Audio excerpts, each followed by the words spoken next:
विश्वनाथ भगवान की जय, महाकालेश्वर भगवान की जय, ओंकारेश्वर भगवान की, भूतेश्वर महादेव की जय, कुबेरेश्वर महादेव की, वृंदावन बिहारी लाल की। हर हर महादेव, हर हर महादेव, हर हर महादेव। काशी विश्वनाथ ओगरदानी त्रिकालदर्शी कैलाशी अविनाशी भगवान शिव, जिनकी पुनीत पावन शिव महापुराण की कथा संपूर्ण विश्व के कल्याण हेतु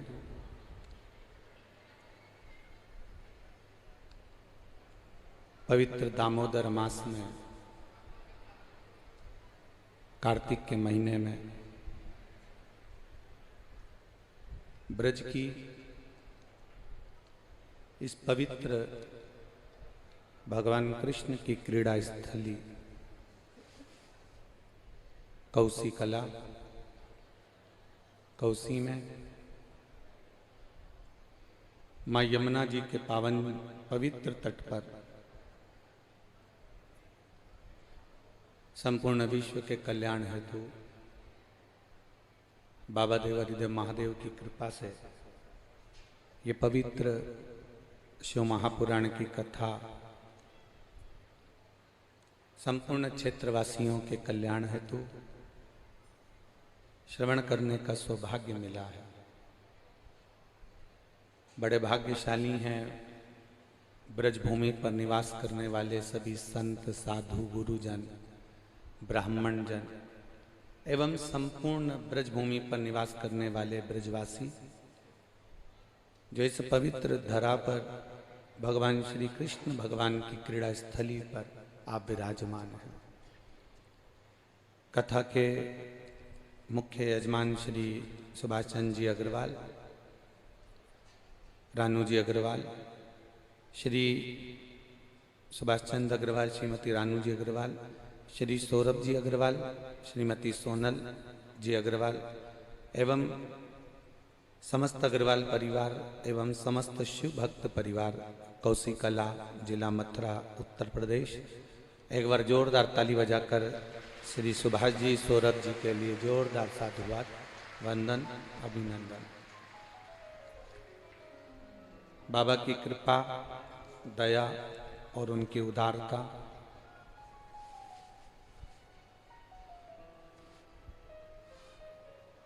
सात दिवसीय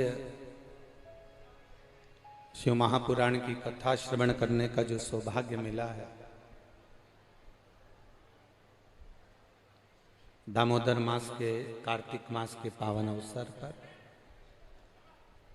आप और हम बड़े भाग्यशाली हैं।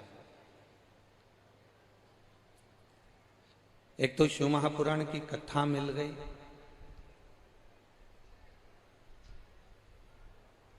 कल हम श्री सुभाष जी से,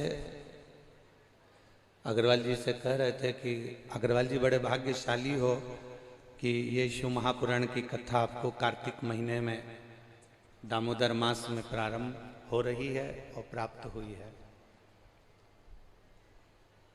और बड़ी जल्दी कथा मिल गई आपको। तो सुभाष अग्रवाल जी कह रहे थे, गुरु जी काई की जल्दी मिल गई, 4 साल से लाइन लगा कर बैठे थे, तब जाकर तो अब मिली है, और आप कह रहे हो कि जल्दी मिल गई।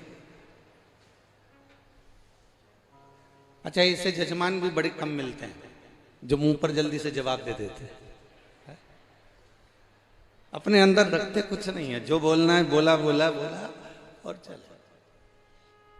कल मथुरा रेलवे स्टेशन पर लेने आए और वहां से जो गाड़ी चालू हुई और इन्होंने बोलना चालू करा,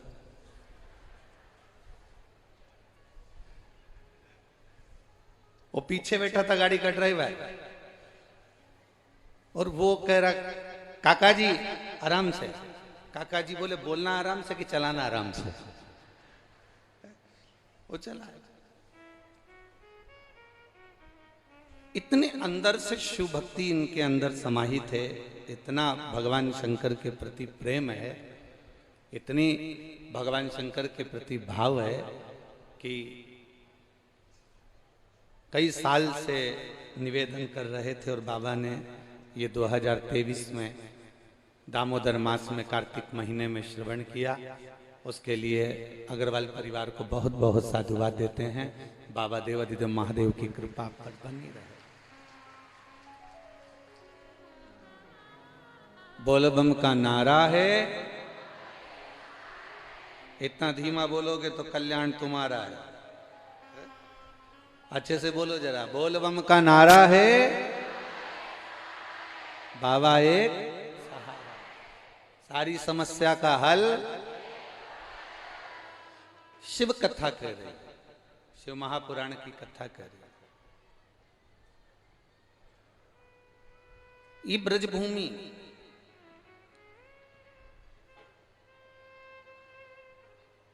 कोई कहे कि हमारे कान्हा की है, कोई कहे हमारे राम की है, कोई कहे हमारी इनकी है, कोई कहे उनकी है, पर ये ब्रजभूमि जिसका निर्णय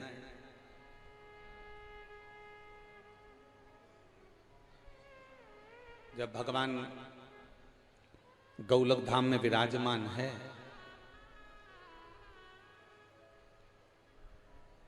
और गौलक धाम में जब मेरे ठाकुर जी विराज रहे हैं, आनंद के साथ झूले में झूल रहे हैं, राधा रानी उनके नजदीक में जब विराजमान है, और संपूर्ण देवता, सारे 33 कोटि देवी देवता जितने भी हैं, सब गोकुल सुंदर गौलक धाम में पहुंचे हैं। सारे देवता गोलक धाम में, और गोलक धाम में जाकर सबने एक निर्णय लिया कि भगवान कृष्ण का द्वापर में जो अवतार होने वाला है वो कहां हो, किस धरा पर हो, किस भूमि पर हो।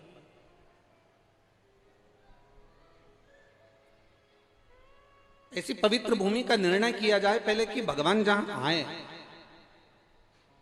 देखो बड़े बड़े मॉल बन गए हैं मथुरा में, और यहां से भी जाओगे ना तो आगरा के बीच में एक से बढ़कर एक मॉल बने हैं।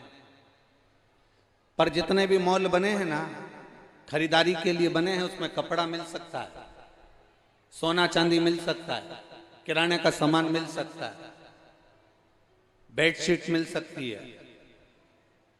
दुनिया की सारी सामग्री आपको बड़े से बड़े मॉल में प्राप्त हो सकती है। आप यहां से जाएंगे, आप पहुंचेंगे आगरा, आप पहुंचेंगे ग्वालियर, आप पहुंचेंगे झांसी, आप पहुंचेंगे जहां आपकी मर्जी हो, दिल्ली तक। यहां से चले जाओ तो मॉल मिलेंगे, यहां से चले जाओ तो मॉल मिलेंगे। ये कथा तो सुंदर दिल्ली और मथुरा के इस हाईवे पर हो रही है, पर आप जरा अंदाजा लगा कर देखिए, दोनों साइड जाकर देखिए, बड़े बड़े मॉल मिलेंगे। उन मॉल में सब कुछ मिलता है, सारा सामान मिल जाता है।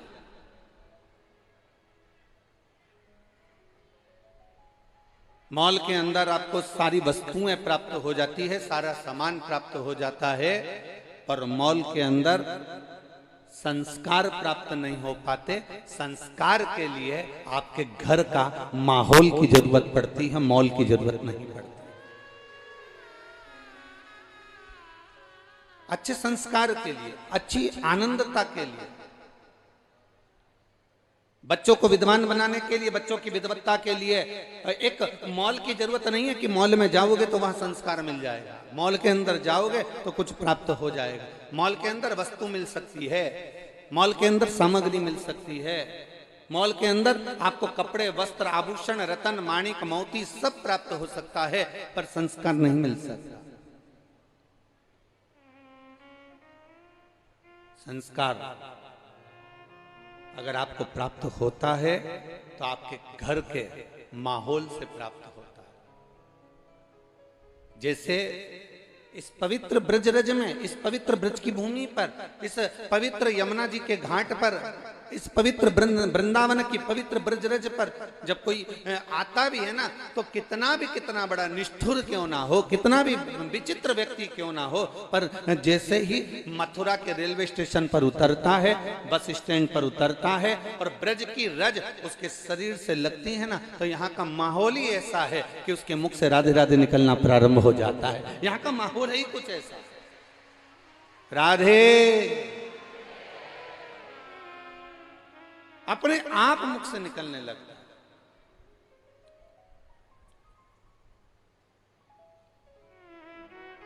अब कोई कहे नहीं साहब, हम राम जी वाले हैं, हम राधा नहीं बोलेंगे।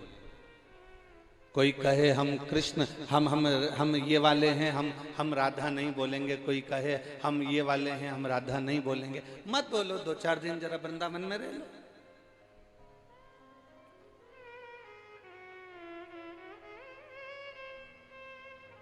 जैसे पोलियो की दवा मिलती है और उससे पोलियो मिट जाता है, उसी तरह ब्रज की धरा पर ये ब्रज की जो रज है, ये वो दवा है जिससे मेरा कन्हैया मिल जाता है। ये दवा है, ये औषधि प्राप्त हो जाता है। और कितना कितना सुंदर ये ब्रज की धरा, जहां स्वयं सारे देवता मिलकर सुंदर गौलोक धाम में आनंद के साथ, जहां भगवान कृष्ण विराजे हुए हैं झूले के अंदर, राधा जी उनके साथ बैठी हुई हैं, और बड़े आनंद के साथ वहां पहुंचकर, बड़े आनंद के साथ वहां जाकर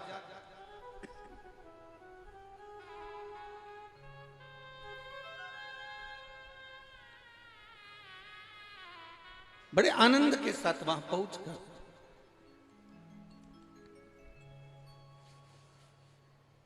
हमारे बीच में माननीय कैबिनेट मंत्री श्री चौधरी लक्ष्मी नारायण जी उत्तर प्रदेश सरकार से विराजमान हैं। हम निवेदन करेंगे कि वो व्यासपीठ के नज़दीक आवें और माल्यार्पण व्यासपीठ का पूजन अवश्य करें। माननीय कैबिनेट मंत्री चौधरी लक्ष्मी नारायण जी उत्तर प्रदेश सरकार।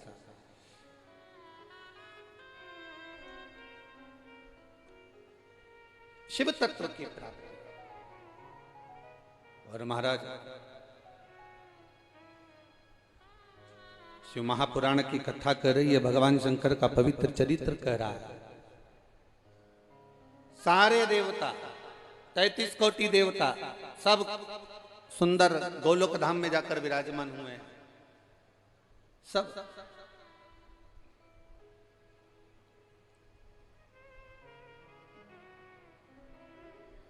और गोलोक धाम में जाकर जब विराजमान हुए, गोलोक धाम में जाकर जब विराजित हुए, भगवान कृष्ण के स्वरूप को देख रहे हैं। भगवान स्वयं इन सभी देवताओं के मुखाग्रविंद को देख रहे हैं।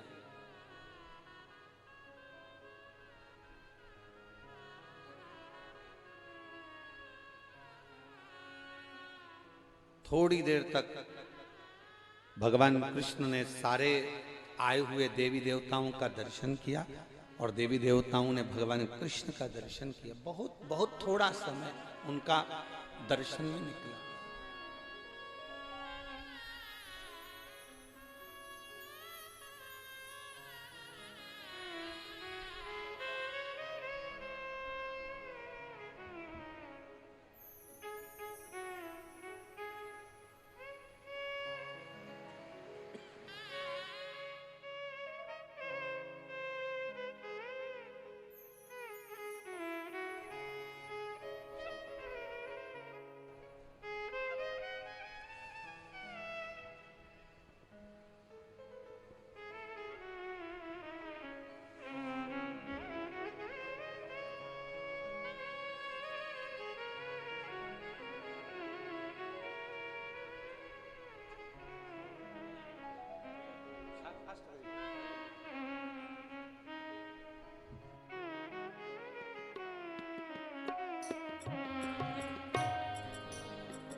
भगवान कृष्ण स्वयं सभी देवताओं का दर्शन कर रहे हैं और सभी देव देवियां भगवान कृष्ण का दर्शन कर रहे हैं। मेरे ठाकुर जी ने पूछ लिया,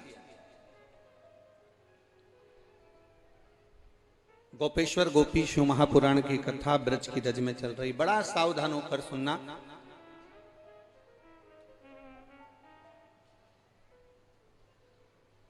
कि ये रज, जिस रज का इतना महत्व है, और मेरे ठाकुर जी जब द्वापर में आए उससे पहले मेरे बाबा इस रज में क्या लीला करते थे।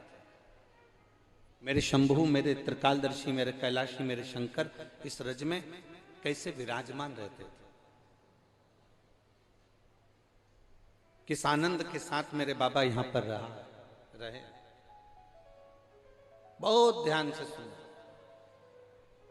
और ऐसे कथा को श्रवण करना कि 7 दिन में जब हम कथा को श्रवण करें और यहां से घर जाएं, कथा समापन हो 9 तारीख को, इसके बाद में जब धनतेरस का पूजन हो और दीपावली का पूजन हो, तो ये भाव आपके भीतर होना चाहिए कि बाबा आपकी झोली में इतना भर दें, इतना भर दें कि जिंदगी में एक बार आप भी शिव महापुराण की कथा करवाएं। इस भाव से कथा को श्रवण करें।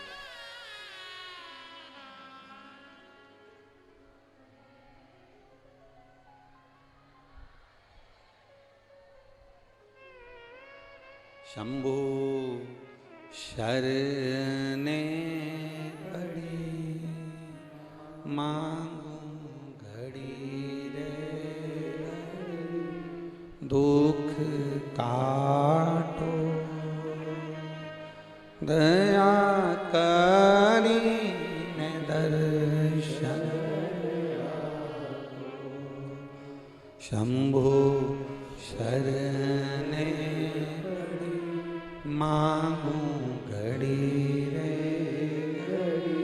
दुख काटो दया करीन दर्शन आपको। सारे देवताओं से भगवान कृष्ण ने पूछ लिया, आप सब यहाँ एकत्रित क्यों हुए हो? महाराज, मृत्यु लोक में बड़ा दुराचार, बड़ा अत्याचार हो रहा है, और आपने जो वचन दिया है, आपने जो कहा है, आपने जो निर्णय दिया है कि आप पृथ्वी पर आएंगे, मृत्यु लोक में आएंगे, आपको पृथ्वी पर जन्म लेना है, आपको पृथ्वी पर प्रकट होना है, आपको मृत्यु लोक में आना है। अब आपको यदि मृत्यु लोक में आना है तो अपन निर्णय कर लें कि आप आएंगे कहां, आप पहुंचेंगे कहां, किस धरा पर आप अवतरित होंगे। भगवान कृष्ण ने कहा, इसका उत्तर मेरे पास नहीं है, आप जहां निर्णय कर दोगे मैं वहां पहुंच जाऊंगा। परंतु प्रभु, आपका भी तो कुछ इच्छा होगी।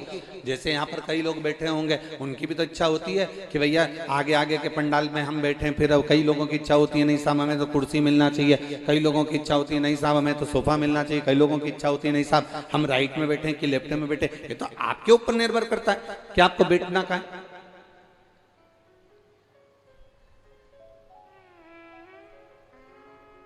सारे देवताओं ने मिलकर कहा, ठाकुर जी आपकी जब मर्जी, आप जहां कह दोगे भगवान कृष्ण, आपका जहां विचार हो जाए आप वहां पर प्रकट हो सकते हैं, आप वहां जन्म ले सकते हैं, आप वहां पर आ सकते हैं। भगवान ने कहा, निर्णय तो मैं नहीं लूंगा, पर मेरे मन की जो दशा है, मेरे मन का जो भाव है, बस इतना सा कहना चाहूंगा कि मैं, भगवान कृष्ण कह रहे हैं, जरा बहुत सावधानी से सुनना। भगवान कृष्ण कहते हैं कि मैं शिव के बिना नहीं रह सकता और शिव मेरे बिना नहीं रह सकते। ऐसी धरा जहां शंकर भी हो और कृष्ण भी हो, ऐसी पवित्र भूमि का निर्णय मैं नहीं ले सकता। इस पवित्र भूमि का निर्णय अगर कोई लेगा, इस पवित्र भूमि का अगर कोई निर्णय ले सकते हैं तो वो देवाधिदेव महादेव ही बता सकते हैं। आप एक काम करो, सबके सब महादेव के पास में जाओ, आप सब देवाधिदेव महादेव के पास पहुंचो। सब एकत्रित हुए और सारे के सारे भगवान कृष्ण को प्रणाम कर कर, भगवान कृष्ण को नमन कर कर, सब देवाधिदेव महादेव के पास कैलाश पर्वत की ओर जाने लगे।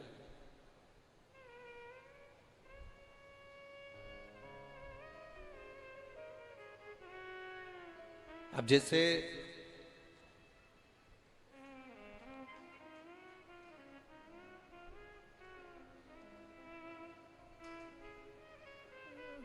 कोई लोग कह रहे थे कि गुरुजी आप हमेशा कहते हो कि ब्रज में रहने वाले बड़े पवित्र होते हैं, ब्रज में रहने वाले, अयोध्या में रहने वाले, उज्जैनी रहने वाले, काशी रहने वाले, जितनी जितनी पवित्र भूमियां, जितनी जितनी पवित्र स्थल हैं, उन पवित्र स्थलों पर रहने वाले जितने जीव हैं, जितने मनुष्य, जलचर, थलचर, वायुचर जितने भी हैं, चाहे पशु हो, चाहे पक्षी हो, चाहे मानव हो, ये सब इतने इतने पवित्र हैं, इतने आनंदित हैं, इतने शुद्ध हैं, इतने पवित्र हैं कि उनका भी दर्शन हो जाए तो जीवन की आनंदता हो जाए। महाराज,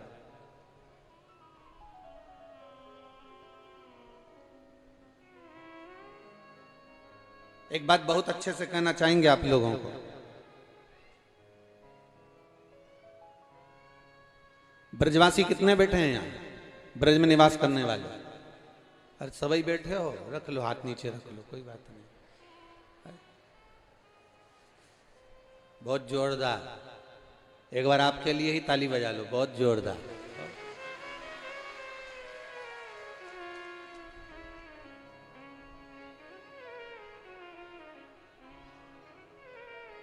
हमें तो लोग कह रहे थे कि ब्रजवासी सुनते कम है, सुनाते ज्यादा है, पर यहाँ तो देख रहे हैं कि एक बार वापिस हाथ उठाओ जरा, आस्था वालों जरा एक इनको कवर जरूर करना हो। लोग कह रहे थे कि ब्रजवासी सुनते कम सुनाते ज्यादा, हम यहाँ कितने सारे बैठे हैं, एक बार जरा देखो तो जरा जोरदार। चलो कोई बात नहीं है, 7 दिन तुम सुन लो और बाकी के 7 दिन हमको सुना देना, कोई बात। बोल वृंदावन बिहारी लाल की, भूतेश्वर महादेव की, चकलेश्वर महादेव की, गोपेश्वर महादेव की, आशीश्वर महादेव की, चिंता हरण महादेव की। अब बहुत सारे महादेव हैं, अपन ब्रज के सब महादेवों का स्मरण करेंगे।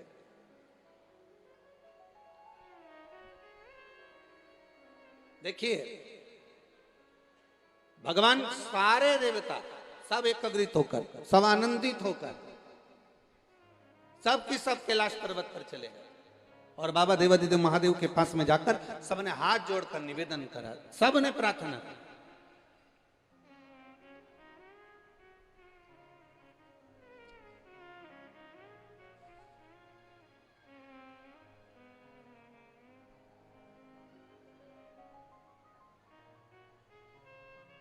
सब निवेदन कर, बाबा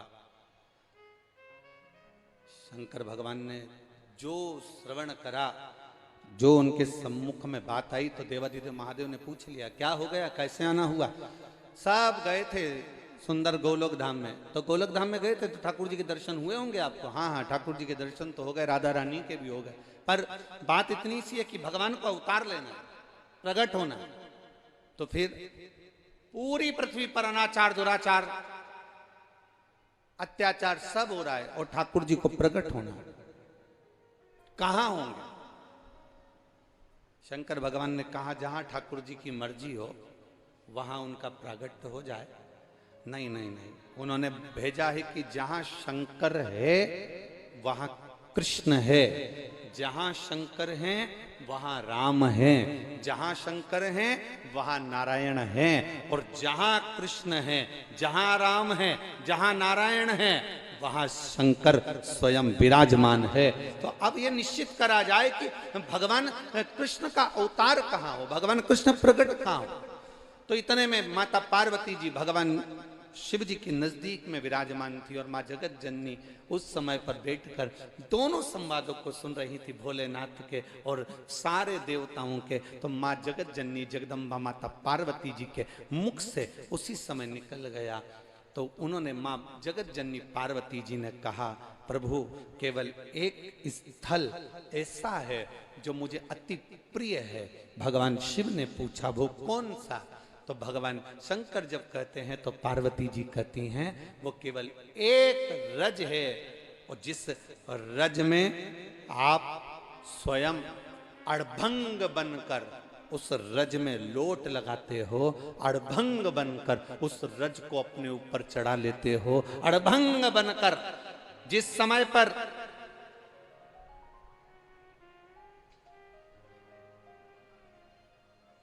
भस्मासुर को भस्म नहीं मिलती थी आपको चढ़ाने के लिए, तो जो रज वो लेकर आता था, वो रज की धरा, वो पवित्र धरा ब्रज रज की है। महाराज एक निवेदन आप कह दो द्वारकानाथ से, आप कह दो भगवान कृष्ण से कि इस ब्रज की रज में अगर वो आए तो शंकर यहाँ पर हमेशा उनके स्वागत के लिए विराजमान रहेंगे। और इस ब्रज रज में भगवान कृष्ण और शिव दोनों ही विराजमान, दोनों।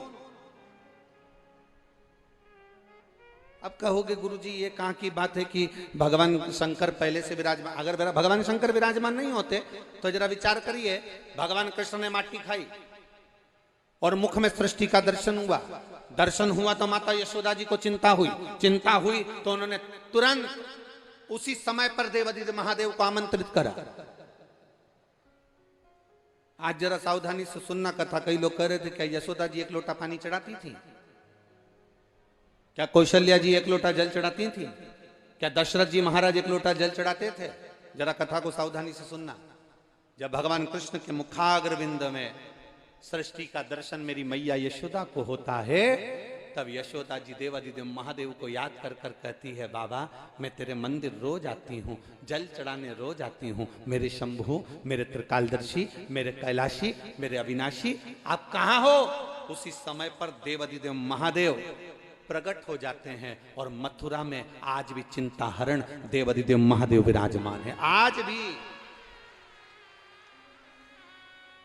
मथुरा की रज में आज भी चिंता हरण महादेव विराजमान है। जहां मथुरा की इस पवित्र भूमि पर चिंता को हरने के लिए चिंता हरण महादेव वहां निवास करते हैं, क्योंकि यशोदा जी के सम्मुख में भगवान कृष्ण के लिए स्वयं शिव प्रकट हुए। और भगवान शंकर ने पूछा यशोदा रानी से, तुम क्यों चिंता करती हो, क्या हो गया ऐसा? यशोदा क्यों चिंता करती? यशोदा जी बोली, पहले तो ये बताओ कि मेरी चिंता तो आप मिटा दोगे वो तो जानती हूं, परंतु मैंने तो केवल आपको पुकारा, आवाज लगाई और आप तुरंत प्रकट हो गए। इसके प्रकट होने का कारण क्या है?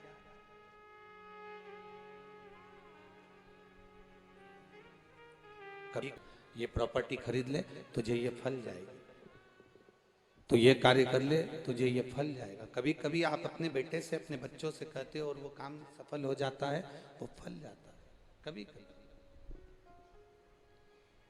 यशोदा जी ने जैसे ही भगवान को पुकारा और भगवान देवादिदेव महादेव प्रकट हो गए, तो यशोदा जी के मन में, अभी इससे पहले जो कथा हुई उस कथा में वर्णन करा था कि शिव के भक्त 3 बार रोते हैं। इस कथा के प्रथम में, इस कथा के पहले वाली जो कथा रही उसमें हमने वर्णन करा, नागपुर की कथा में शंकर भगवान के भक्त 3 बार रोते हैं। पहला, भगवान को पुकारते हैं तब रोते हैं। दूसरा, भगवान नहीं आते तब रोते। और तीसरा, भगवान आ जाते तब रोते हैं। तो किसी ने पूछा, भगवान को पुकारा तब रोए चल गया, भगवान को आमंत्रित करा तब रोए चल गया, भगवान नहीं आए तब रोए चल गया, पर भगवान आ गए उसके बाद रो रहे हैं, तो ये रोने का कारण क्या है? तो किसी से पूछा जाए तो वो कहते हैं, भगवान के आने के बाद, शंकर जी प्राप्त होने के बाद में शिव का भक्त इसलिए रोता है कि मेरे जैसे पापी ने ऐसा कौन सा पुण्य कर दिया जो मेरा महादेव मेरे सामने प्रकट हो गया। मेरा महादेव मेरे सामने। कुछ हमारी जिंदगी के जो पुण्य होते हैं, हमारे जीवन के जो अच्छे कर्म होते हैं, हमारे जीवन के जो अच्छे क्रम होते हैं, जब प्रबल होते हैं तब जाकर कुछ अच्छा होता है। कोसी वालों, ये कथा मथुरा में भी हो सकती थी, ये कथा गोवर्धन में भी हो सकती थी, ये कथा वृंदावन में भी हो सकती थी, ये कथा बरसाना में भी हो सकती थी, नंदगांव में भी हो सकती थी, गोकुल में भी हो सकती थी, पर मेरे देवादिदेव महादेव ने कोसी को ही क्यों चुना?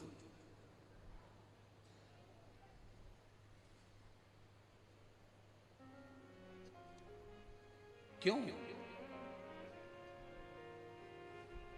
ये इस कोसी को चुनने का कारण क्या था मेरे बाबा को? बहुत अपने मन में भी ये मंथन करिएगा कि कहाँ गुरुजी आप थोड़ा सा और आगे बढ़ जाते ना तो मथुरा में कथा हो जाती, तो स्टेशन से उतरे सीधे मथुरा में बैठ गए कथा सुन। अब हम मथुरा उतरे और मथुरा उतरने के बाद फिर कोसी आए, आपने ये कथा कोसी में दी, आखिर कारण क्या है?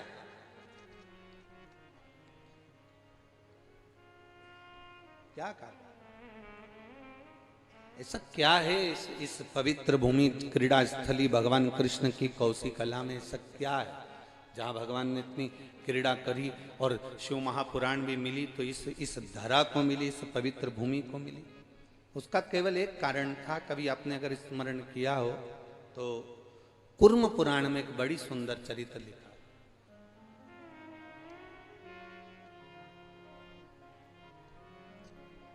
बड़ा सुंदर चरित्र। एक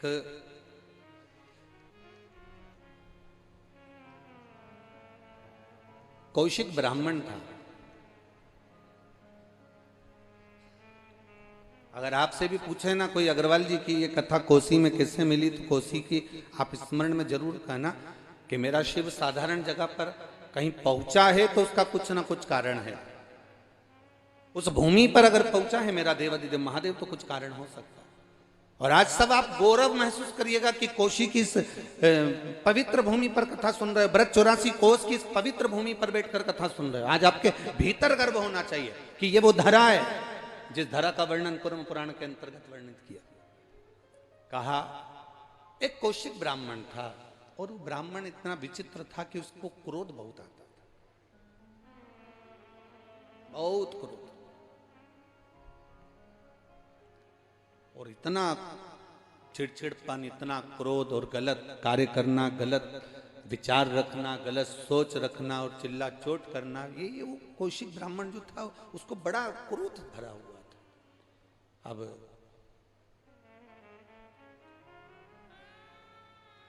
बहुत क्रोध उसके भीतर जब समाहित हो गया, धीरे धीरे धीरे धीरे उसके शरीर में कोई रोग हो गया। एक रोग उसके जीवन में, एक शरीर में कोई रोग आ गया और उसके शरीर में कोढ़ का रोग हो गया। उसका शरीर गलने लगा, पांव की उंगलियां गल रही है, हाथ की उंगलियां गल रही है, शरीर की हथेलियां गल रही है, पूरा शरीर, नाक, कान सब गलने लगे, होठ सब गल रहे। उसकी एक पत्नी थी जिसका नाम था कौशी, जिसको कुर्म पुराण में कौशिकी भी कहा गया। उसका नाम था कौशी, जिसको कौशिकी भी कहा गया। पत्नी को दिखा कि मेरा पति बहुत चिड़चिड़ा है, क्रोधीला है, अपशब्द कहता है, गाली देता है, आड़ा टेढ़ा कहता है, पर उसके शरीर में रोग हो गए। अब धर्म पत्नी जो होती है ना, वो बड़े धर्म को निभाती भी है। अगर पति बीमार पड़ा है तो उसकी सेवा में तल्लीन भी रहते। कौशी ने अपने पति को देखा कि ये कोढ़ से ग्रसित है, सारी दुनिया उससे नफरत कर रही है। एक तो वो चिड़चिड़ा, अपशब्द बोलने वाला, ताना देने वाला, और पत्नी उसकी सेवा में लगी है। सेवा में लगी ऐसी कि पति आज भी चिड़चिड़ा, अभी भी क्रोध कर रहा है। इतना रोग होने पर, शरीर में इतना कष्ट होने पर भी अगर 1 मिनट देरी से अगर भोजन ला कर दे पत्नी, तो पति उस थाली को उठाकर पत्नी के मुख पर मार देता।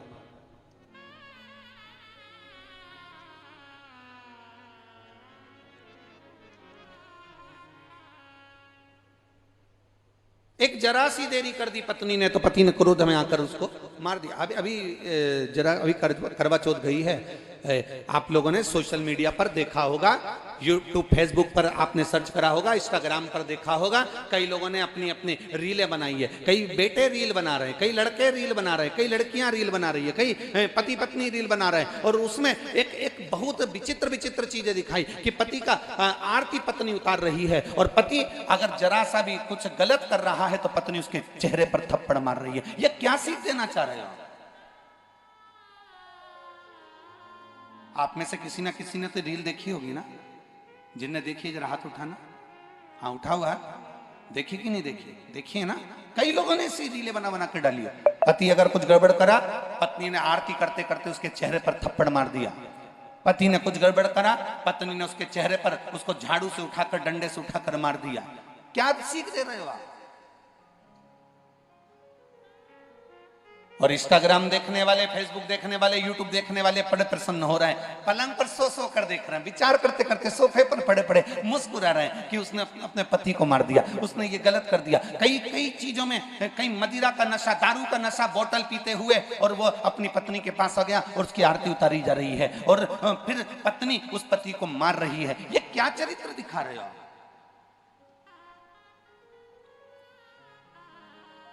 ए मेरी ब्रज की जीजियों और मेरे ब्रज के जी जाऊं, एक बात आप लोगों से कहना चाहेंगे, और जितने भारत की भूमि पर देश विदेश में बैठकर जितने भी लोग इस पवित्र ब्रज की धरा से दामोदर मास, कार्तिक मास में शिव महापुराण की कथा सुन रहे हो, आप सबसे एक निवेदन करना चाहेंगे, ऐसे सोशल मीडिया पर ऐसे जाति की हंसी उड़े, हमारे सनातन धर्म की हंसी उड़े।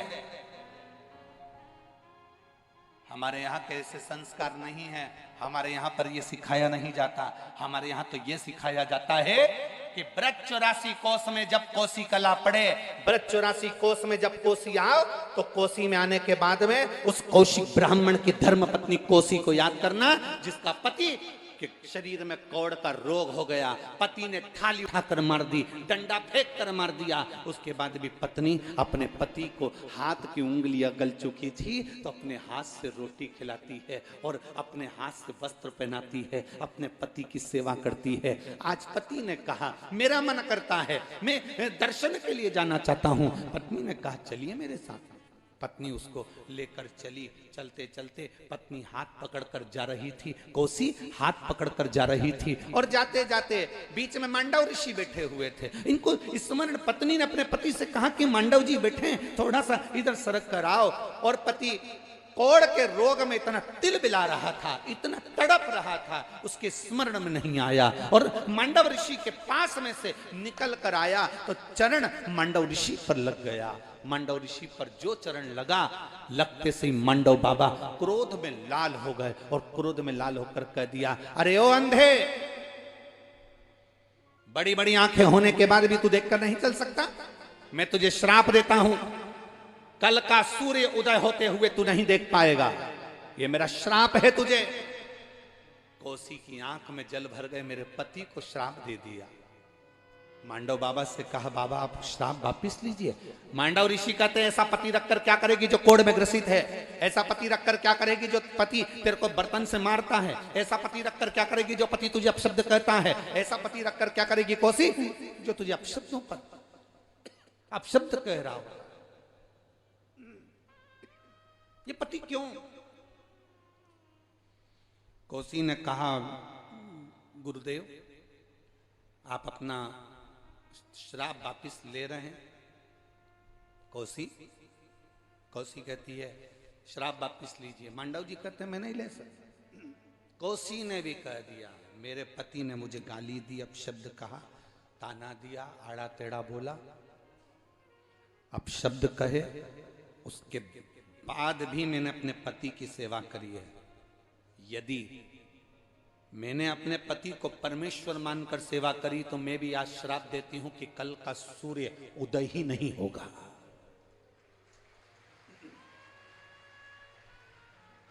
सूर्य उदय पर मेरा पति मरना है ना, तो सूर्य उदय ही नहीं होने दूंगी। मांडव ऋषि हंसने लगे।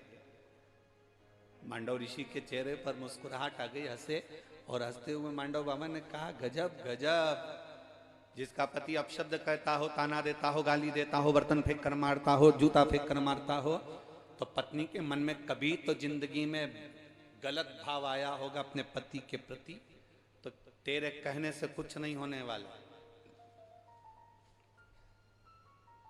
ठीक है।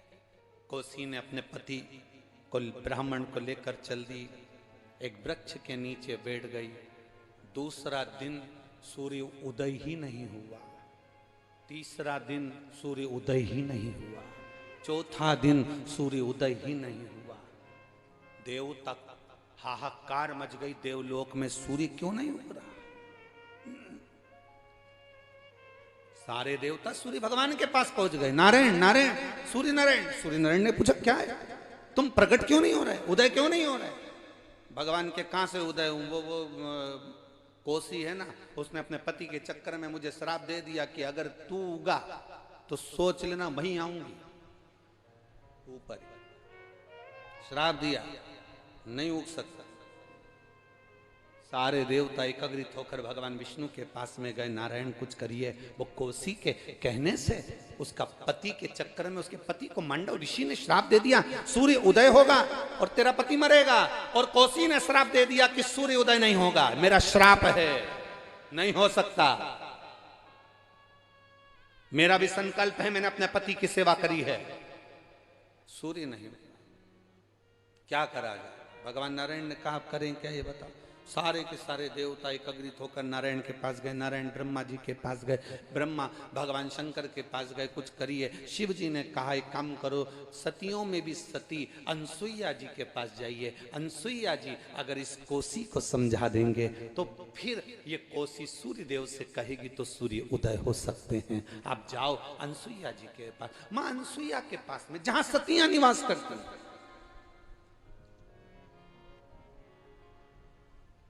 जहां सातित्वमान नारी निवास करती है।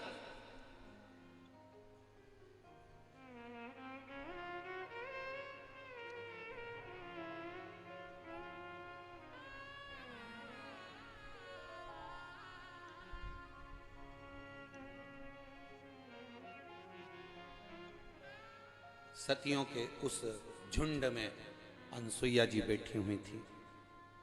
सारे देवताओं ने माता अनसुईया जी से कहा, हे ब्रह्मा विष्णु और महेश की माता, जिनको आपने पलने में झुलाया है मां, आप जाकर कोसी को समझाओ ना कि कोसी सूर्य देवता को उगने दे। अनसुईया जी कोसी के पास पहुंचती हैं। अनसुईया जी ने कोसी से कहा, कोसी तो पतिव्रता धर्म का पालन करने वाली पवित्र नारी है, तो मेरे लोक में सातित्व लोक में निवास करेगी, अनसुईया के इस धाम में आएगी, पर तू सूर्य को क्यों नहीं कहती कि तू प्रकट हो जा, उसको उदय होने दो ना। कोसी कहती है, अगर वो उग गया तो मेरा पति चला जाएगा, इसलिए सूर्य को उदय नहीं होने दूंगी, मैं उगने नहीं दूंगी। अनसुईया जी ने कहा, मांडव बाबा का श्राप है, श्राप निष्फल नहीं हो सकता। तो तुरंत कोसी ने कह दिया, जब मांडव ऋषि अपने श्राप को वापस नहीं ले सकते तो मैं भी अपने श्राप को वापस नहीं ले सकती। समझाया, अनसुईया जी ने खूब समझाया, मानती नहीं है कोसी, नहीं मानती। अनसुईया जी वापस गई। भगवान नारायण ने पूछा, मां आप पूछ के आई हो? मां कहने लगी, हाँ मैंने पूछा, पर कोसी मानने को तैयार नहीं है। सारे देवताओं ने मिलकर तभी माता अनसुईया जी से कहा, आप मांडव ऋषि के पास जाकर कहिए। मांडव बाबा के पास में जाकर निवेदन करा, मांडव बाबा आप अपने श्राप को वापस लीजिए। मांडव ऋषि ने श्राप को वापस लिया, पर श्राप वापस लेने के बाद भी कोसी ने सूर्य देवता से ये नहीं कहा कि तू उदय हो जा। फिर देवता एकत्रित हुए, फिर वापिस पहुंचे, कोसी के पास में जाकर फिर निवेदन करा, मां अब तो श्राप वापिस ले लिया, अब आपका पति मरेगा नहीं, अब वो सूर्य उदय होने पर प्राण नहीं छोड़ेगा, अब तो कुछ करिए। तब कोसी ने कहा, पहले मुझे वचन देना पड़ेगा, मेरे पति के लिए भी और मेरे लिए भी वचन देना पड़ेगा। मांगो क्या है? जब इस धरा पर, पवित्र भूमि पर, जब द्वारिका नाथ भगवान कृष्ण आए, क्रीड़ा स्थली उनकी यह भूमि पर, और मुझे वचन दो, ब्रज की परिक्रमा करते करते जब कोसी के मध्य से या कोसी के रज से कोई छू कर जाए तो उस नारी का अखंड सौभाग्य हो जाए, ऐसा वर मुझे दे, वो वर मुझे दिया जाए। हम तो धन्यवाद देंगे अग्रवाल जी, सुभाष जी आपको, सौरभ जी आपको, कि आपने इस कथा को कहीं दूसरी जगह लेकर नहीं गए, इस कथा को कोसी में कराया। इसलिए साधुवाद है कि इतनी माताओं का अखंड सौभाग्य का भाव इस सुंदर दामोदर मास में, कार्तिक महीने में कथा श्रवण करने का फल मिले। वचन दे दिया मेरे भगवान, वचन।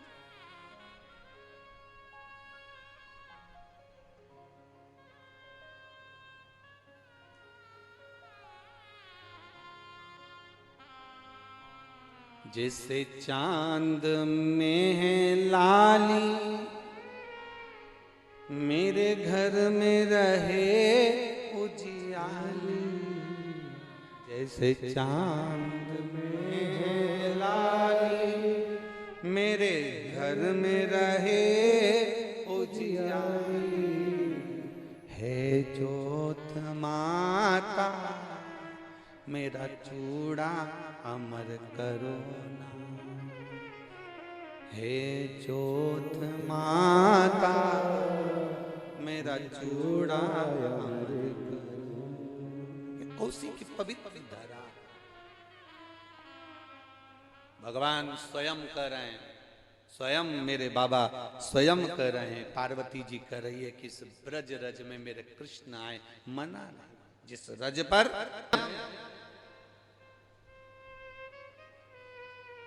एक नारी का जीवन माना, कई कई पति आप शब्द कर देते हैं, गालियां दे देते हैं, आड़ा टेढ़ा कर देते हैं, ताने दे देते हैं, कोई शब्दों का बाण छोड़ देता है, कोई अपशब्द कर देता है, कोई गाली दे देता है। हम कहेंगे पतियों से भी, अपने घर की अर्धांगिनी की, अपनी पत्नी का सम्मान करना सीखो। और पत्नियों से विशेष निवेदन रहेगा, वो चोटी वाली बाई की फिल्म देखी हो तो देखिए, भला है बुरा है जैसा मेरा,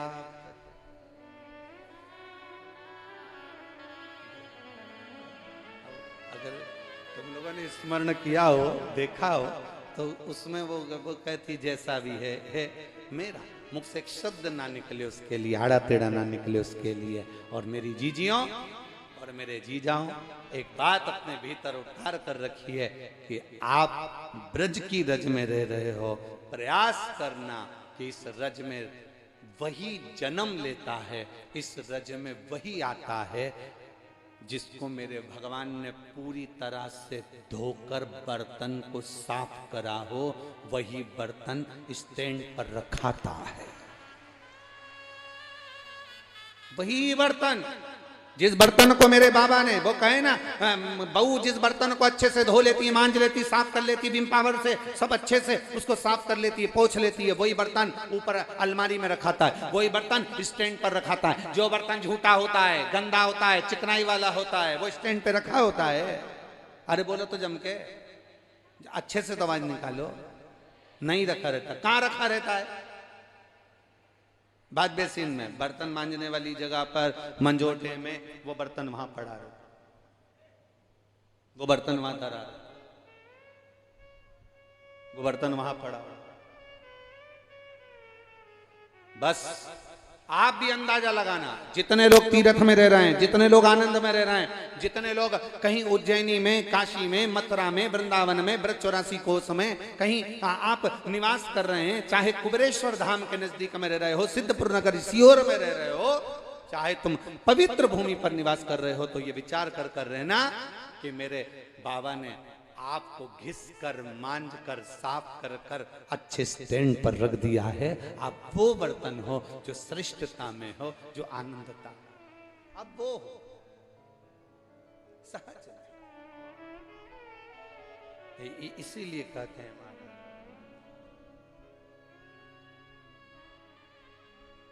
हरिओम में ओम समाया है, मेरा भोला नगर में आया है।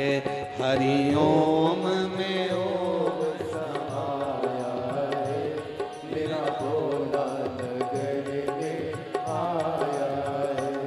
हरिओम में ओम समाया है, मेरा भोला नगर में आया है।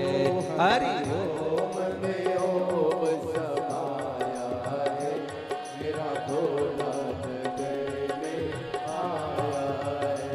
मेरा भोला नगर में आया है, मेरा भोला नगर, सभी प्रेम से,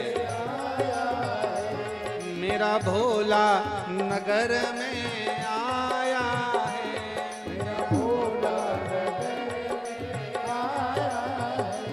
हरिओम में ओम समाया है, मेरा भोला नगर में आया है। हरिओम में ओम समाया है, मेरा भोला नगर में आया है। राधे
पे चंदा है, मेरे भोले के मस्तक पे चंदा है। हो मेरे भोले के मस्तक पे चंदा है, मेरे भोले के मस्तक पे चंदा है।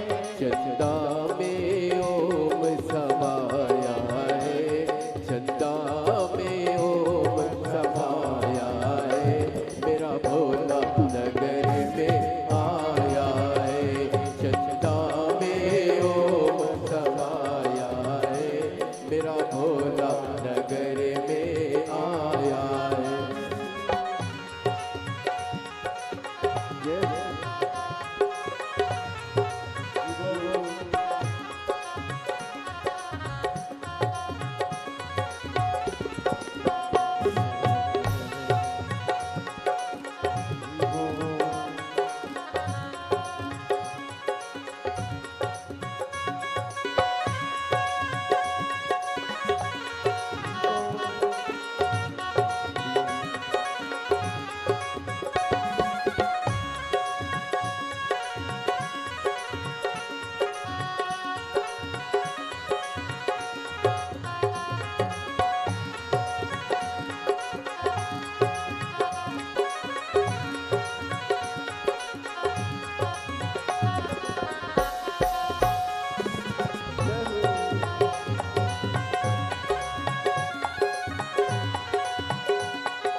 मेरे भोले के माथे में गंगा है, मेरे भोले के माथे पे गंगा है। हो मेरे भोले के माथे पे गंगा है, मेरे भोले के माथे पे गंगा है।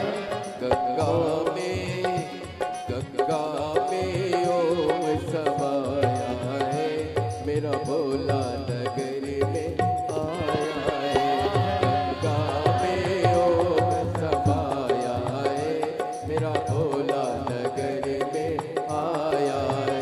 ओ मेरा भोला नगर में आया है, मेरा भोला नगर में आया है। ओ मेरा भोला नगर में आया है, ओ मेरा भोला नगर में आया है। हरिओम में ओम समाया है, हरिओम में ओम समाया है। मेरा भोला नगर में आया है, हरिओम में ओम समाया है। मेरा भोला नगर में आया है। मेरा भोला नगर में आया है। वो मेरा भोला नगर में आया है। मेरा भोला